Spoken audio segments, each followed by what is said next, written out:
Hey friend, are you getting confused seeing the term dy dx, or you are just trying to memorize the formulas to pass the exam but still can't memorize it? But no worry dude, just take it easy. Very often new things take much time to be learned. So now it's time to let's clear your confusion with Learn in My Way.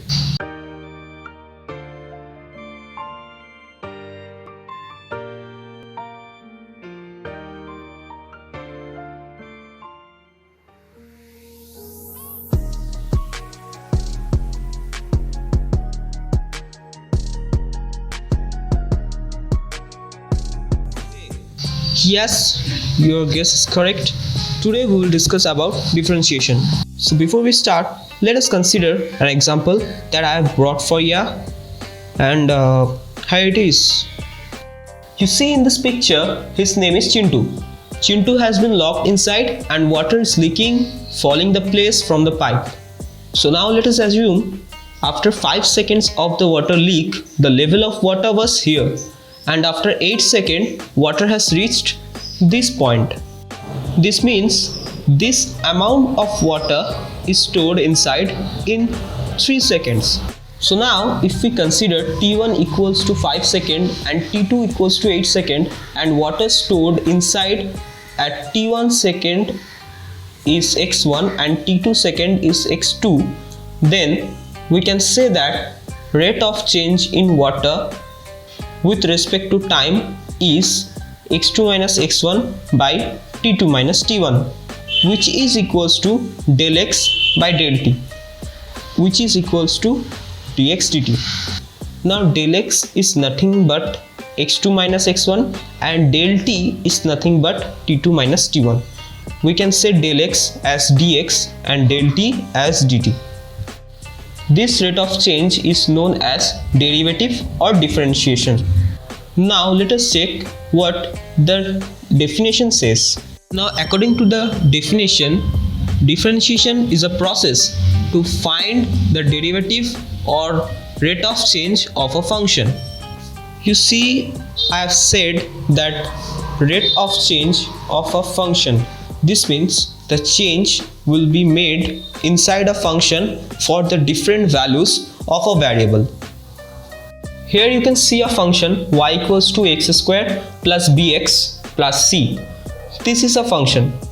So if we want to differentiate y with respect to x, all we need to do is dy dx, which will be equals to ddx of ax square plus bx plus c.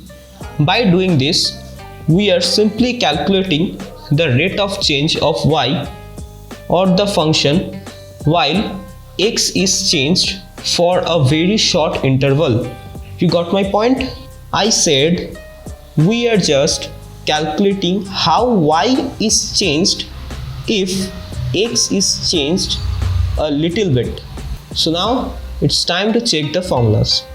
Here is the formula guys, and these formulas are very important that one needs to know to solve any problem regarding differentiation. So you can copy them from the screen. Also I will upload the notes in Google Drive and paste the link in description box so that it will be easier to access the notes for you. So now let's look at the formulas. Number 1, dc dx is equals to 0, where c is the constant. It means the differentiation of every constant is 0.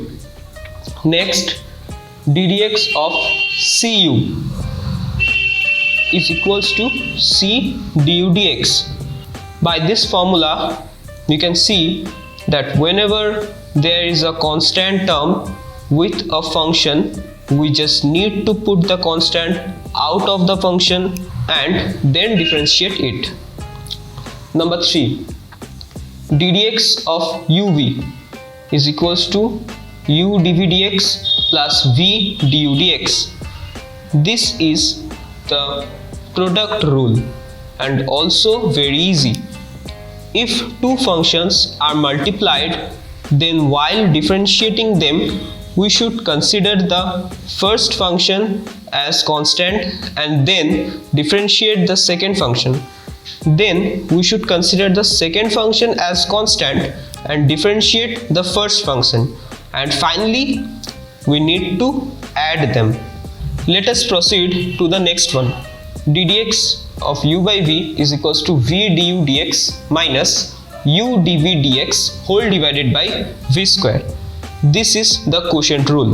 The rule is if two functions are in division form, then while differentiating, what we will do, we will take the square of the function which was in denominator as the denominator, and in numerator what we will do is we will consider the second function as constant and differentiate the first function, then consider the first one as constant and then differentiate the second one, and finally subtract them. Yeah, this formula is a little bit complicated for the beginners, but it will be easier time to time, Next important formula is the chain rule, which is dy dx is equals to dy du into du dx.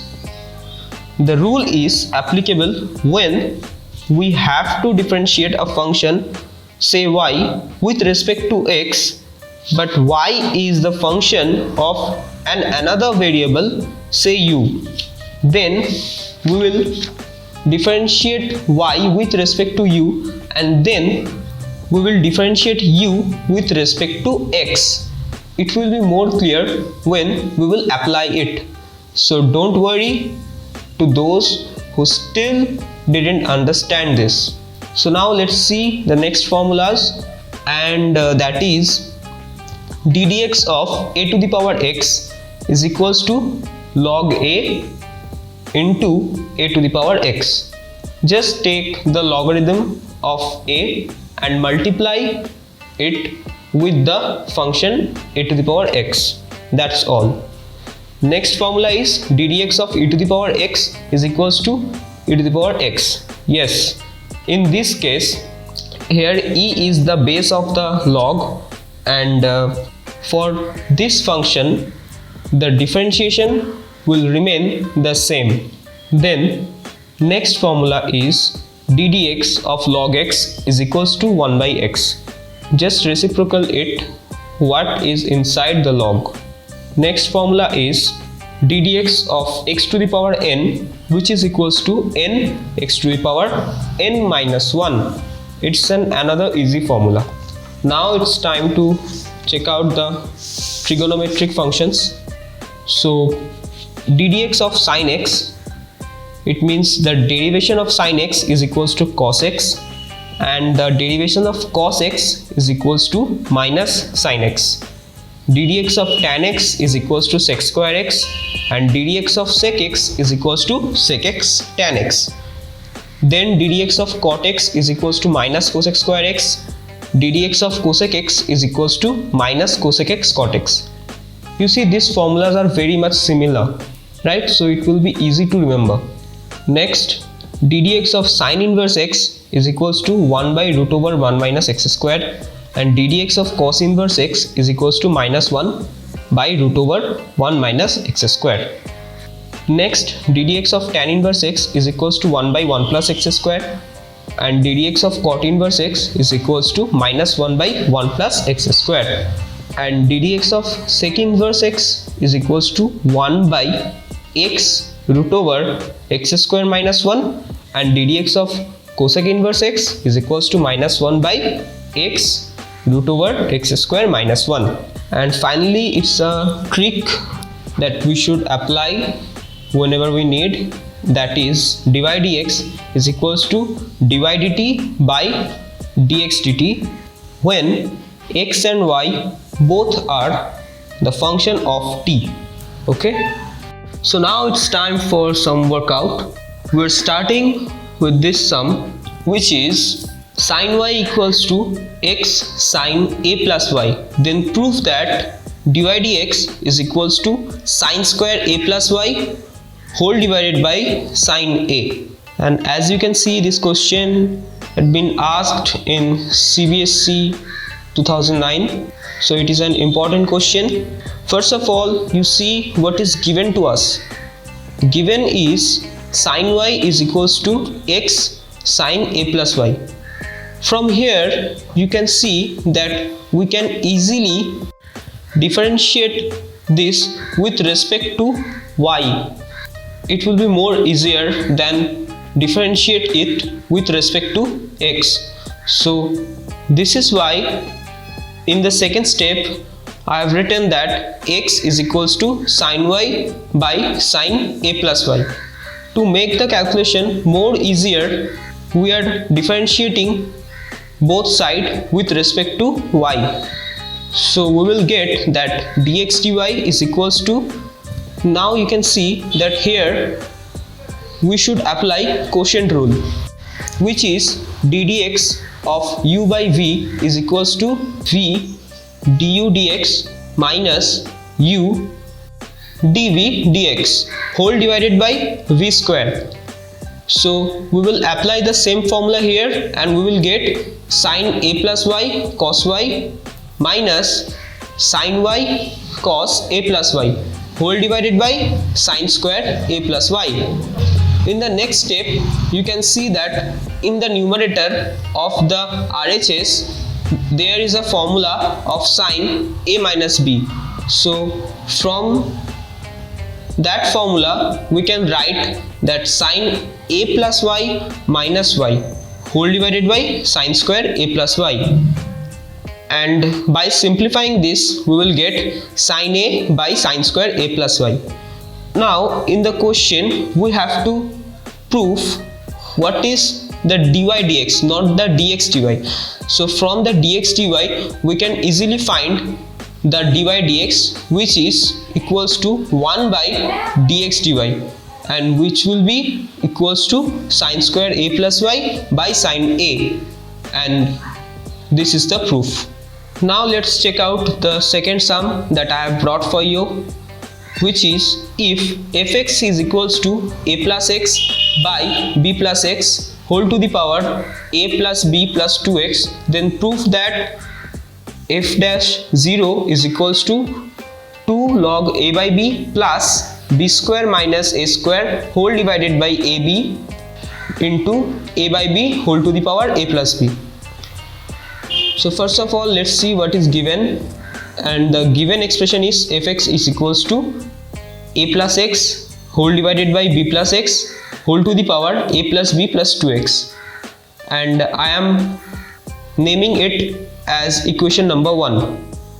In equation number 1, if we put x is equals to 0, then we will get f0 is equals to a by b whole to the power a plus b. Now if we take logarithm at both sides in equation number 1, then we will get log of fx is equals to a plus b plus 2x into log of a plus x minus log of b plus x.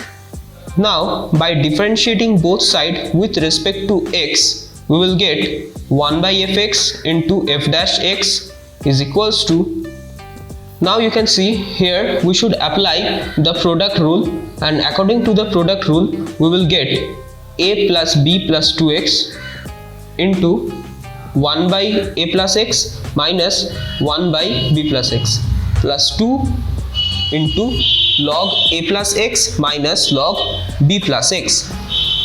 In the next step, what we will do, we will multiply the fx to the right hand side and we will get f dash x, which will be equals to a plus b plus 2x into 1 by a plus x minus 1 by b plus x plus 2 into log of a plus x minus log of b plus x into fx. Now in this equation, if we put x is equals to 0, then we can easily find f dash 0, which is equals to a plus b into 1 by a minus 1 by b plus 2 log a minus log b into f0. By simplifying this, we will get a plus b into b minus a whole divided by ab plus 2 log of a by b into a by b whole to the power a plus b. As we have calculated previously, f0 is equals to a by b whole to the power a plus b. So in the next step we will get, by simplifying it, 2 log a by b plus b square minus a square by ab into a by b whole to the power a plus b. And this is the proof of our second sum. So here is our next and last sum for today, which is find the differentiation of tan inverse root over 1 plus x square minus 1 whole divided by x with respect to tan inverse 2x root over 1 minus x square whole divided by 1 plus 2x square for x is not equals to 0. As you can see that we have to differentiate this with respect to this. So what we will do, let's see. First, let us assume that y is equals to tan inverse root over 1 plus x square minus 1 whole divided by x, and also we will assume that x is equals to tan theta. So in the next step, if we put in this equation x is equals to tan theta, then we will get that y is equals to tan inverse root over 1 plus tan square theta minus 1 whole divided by tan theta is equals to tan inverse sec theta minus 1 by tan theta. Now how we get the sec theta? You know that 1 plus tan square theta is equals to sec square theta and root over sec square theta is equals to sec theta. In the next step, if we express sec theta in cos theta and tan theta in sin theta and cos theta, then we will get that tan inverse 1 by cos theta minus 1 whole divided by sin theta by cos theta. And by simplifying this, we will get that tan inverse 1 minus cos theta by sin theta. Now, as I have taught you in multiple angle and submultiple angles, that 1 minus cos theta is equals to 2 sin square theta by 2 and sin theta is equals to 2 sin theta by 2 cos theta by 2. So from those formulas we can write here tan inverse 2 sin square theta by 2 divided by 2 sin theta by 2 cos theta by 2. And by simplifying this, we will get tan inverse tan theta by 2, which will be equals to theta by 2, and as x is equals to tan theta, that means theta is equals to tan inverse x. So if we put the value of theta, which is tan inverse x, we will get 1 by 2 tan inverse x. So from here we get y is equals to 1 by 2 tan inverse x. Now by differentiating both sides with respect to x, we will get dy dx is equals to 1 by 2 1 by 1 plus x square. Next we will again assume that z is equals to tan inverse 2x root over 1 minus x square whole divided by 1 minus 2x square, and also x is equals to sin phi. Now if we put x is equals to sin phi in this equation, then we will get that tan inverse 2 sin phi root over 1 minus sin square phi whole divided by 1 minus 2 sin square phi. Now as we know that 1 minus sin square phi is equals to cos square phi and root over cos square phi is equals to cos phi, this is why we will get in the next line that tan inverse 2 sin phi cos phi divided by cos 2 phi. Now we know that 2 sin phi cos phi is equals to sin 2 phi. So we will get that tan inverse sin 2 phi by cos 2 phi. Now sin 2 phi by cos 2 phi is equals to tan 2 phi.